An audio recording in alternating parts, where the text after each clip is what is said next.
Erling Haaland, তার teammate কে কে, England টিমে তার টিমমেট কে কে আছে, আমি ক্লাব ফুটবলের কথা বলছি।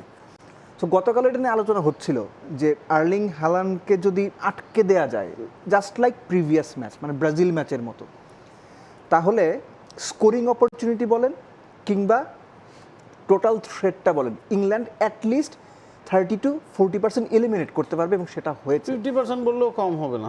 এক্স্যাক্টলি। সো জিনিসটা হচ্ছে যে আপনার মার্ক গেহি কার সঙ্গে খেলেন, কিংবা ধরেন সব কিছু মিলে তাদের কিভাবে হালান্ডকে আটকাতে হবে, কোন স্পেসগুলোতে হালান্ড ম্যাক্সিমাম জায়গায় দাঁড়িয়ে থাকেন, কিংবা কোন স্পেসগুলো কিভাবে ব্যবহার করার চেষ্টা করেন। আমার মনে হয় যে ইংল্যান্ডের ইন্ডিভিজুয়াল প্লেয়াররা, যারা তার টিমমেট, ক্লাব টিমমেট, তারা এই ব্যাপারগুলো সম্পর্কে খুব ভালো জানে। আপনি লেটস সে নাসিফ ভাই কিছুক্ষণ পরে এখানে যে অ্যানালিসিস করবেন, স্ক্রিনে দেখাবেন, আমরা দেখব, দর্শকরা দেখবে, সবাই দেখবে, কিন্তু প্র্যাকটিক্যালি আপনি অপারেশনাল জায়গাতে গিয়ে একজন পার্টিকুলার ইন্ডিভিজুয়াল বা গ্রুপ অফ প্লেয়ার্সকে কীভাবে ডিল করছেন, এটা যখন তার সঙ্গে খেলার অভিজ্ঞতা আপনার থাকবে, সেটা আপনাকে হেল্প করবে। I feel at least particularly Erling হালান্ডের ব্যাপারে ইংল্যান্ডকে এটা হেল্প করেছে। আর দ্বিতীয় যে বিষয়টা, এই ইংল্যান্ড টিমটাকে আমার 18 ক্রোয়েশিয়ার মতো মনে হচ্ছে। বাংলাদেশের প্রথম ইমিউনিটি বুস্টার সমৃদ্ধ ফ্যান্টাস্টিক হ্যাপি এনার্জি বিস্কিট, যে প্রত্যেক ম্যাচেই 120 মিনিট করে যাচ্ছে, কিন্তু যে কোনোভাবেই হোক তারা এটা ম্যানেজ করে ফেলছে। দাদা, আমি এই জায়গায় যদি আপনাকে একটু থামাই, ইংল্যান্ড দলকে নিয়ে যে কোনো বিশ্লেষকের, বিশেষ করে ইংলিশ পণ্ডিতদের মতই এইটা যে ইংল্যান্ড সেমিফাইনাল বা ফাইনালে গিয়ে ওই টেম্পোটা ধরে রাখতে পারবে কিনা। কারণ যে ধরনের কম্পিটিটিভ ফুটবল তাদেরকে পুরো বছর জুড়ে খেলতে হয় এবং বেশি ম্যাচ খেলতে হয়, বা আমরা দেখেছি যে ক্রিসমাসের সময়ও তাদের খেলতে হয়। তো ওই জায়গায় এই যে 120 মিনিট করে খেলা বা মেক্সিকোতে খেলা, সেটা কি এবার আপনার কাছে মনে হয় যে আরও ডিফিকাল্ট হতে পারে?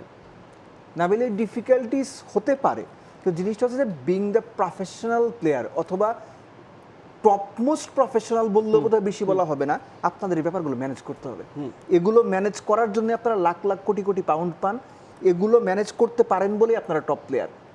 সো ম্যানেজ যদি না করতে পারেন তাহলে কিছু করার নাই। আমি ক্রোয়েশিয়ার কথা এই জন্য বলছিলাম যে ক্রোয়েশিয়ানরাও তো আপনার 120 মিনিট করে 3 ম্যাচ খেলে বিশ্বকাপ ফাইনাল খেলেছে তো। সো জিনিসটা হচ্ছে যে, আর ইংল্যান্ডের এই টিমটাকে যদি আপনি দেখেন, 30-এর উপরে কয়জন প্লেয়ার আছে?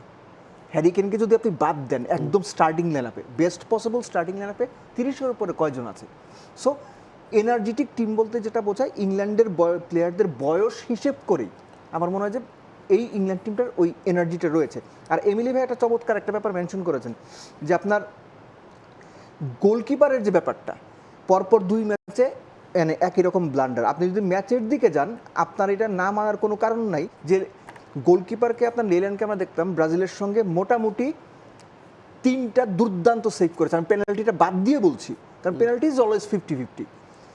সেই গোলকিপার এরকম একটা সিচুয়েশনে, মানে আপনি ফিস্ট করবেন না গ্রিপ করবেন, আপনি আউট অফ আইডিয়াস হয়ে যাওয়া, এইটা আসলে সত্যিকার অর্থে নাবিল আমার যেটা মনে হয় যে বড় ম্যাচের এক্সপিরিয়েন্সটা ম্যাটার করে। আপনি যদি জার্মানি এবং ব্রাজিলকে বাদ দেন, বিশ্বকাপ কোয়ার্টার ফাইনালে সবচেয়ে বেশি ম্যাচ খেলা দল হচ্ছে ইংল্যান্ড ট্রেডিশনালি, সম্ভবত 11টা না 12টা। একই সঙ্গে এই নরওয়ে টিমটার সবচেয়ে দুর্বলতার জায়গা ছিল একই সঙ্গে গোল করা, কনসিড করা। 1954 ওয়ার্ল্ড কাপে was the only team, West Germany, যারা 10-এর বেশি গোল করেছে, 10-এর বেশি গোল খেয়েছে। এই বিশ্বকাপে আপনি দেখেন নরওয়ে সব মিলে গোল করেছে কটা? 13টা, খাইছে কটা? 11টা। সো এইটা হচ্ছে একটা ধারাবাহিকতা। নরওয়ে ধরেন যে লাস্ট ম্যাচটা ব্রাজিলের সঙ্গে জিতে গেছে, অনেক রকম সমালোচনা, আনচেলত্তি পারে না, চলে না, এই ওই। ভাই, ফার্স্ট গোল করার আগে নরওয়ে আর্লিং হালান্ড সারা ম্যাচে কি করছে? কিচ্ছু না, নাথিং। আপনাদের খুঁজে পান নাই, চান্স পাইছে, গোল করে দিয়েছে, ফ্যান্টাস্টিক। ব্রাজিল যে নরওয়ে গোল করার আগে 4 গোল করার অপরচুনিটি পাইছে, এটা কেউ বলতেছে না। সো জিনিসটা হচ্ছে ওই ম্যাচটাই বেসিক্যালি নরওয়ের হারার কথা ব্রাজিলের সঙ্গে। মানে দর্শক শুনলে মনে করে যে এই যে ব্রাজিল সাপোর্টার পাওয়া গেছে, কিন্তু ইন রিয়ালিটি তাই। আমি জানি না এমিলি ভাই কি বলবেন, যে আপনি 1-on-1 2টা মিস করলেন, একটা পেনাল্টি মিস করলেন, দুর্দান্ত 2টা সেভ হলো। আমি এই সমস্ত ম্যাচে ভাই আপনি 10টা সুযোগ পাবেন না। ওকে। For more updates, subscribe to our YouTube channel and click on the bell icon. Follow us on Facebook and Instagram. Download T-Sports app to enjoy exciting games and highlights. Visit tsports.com.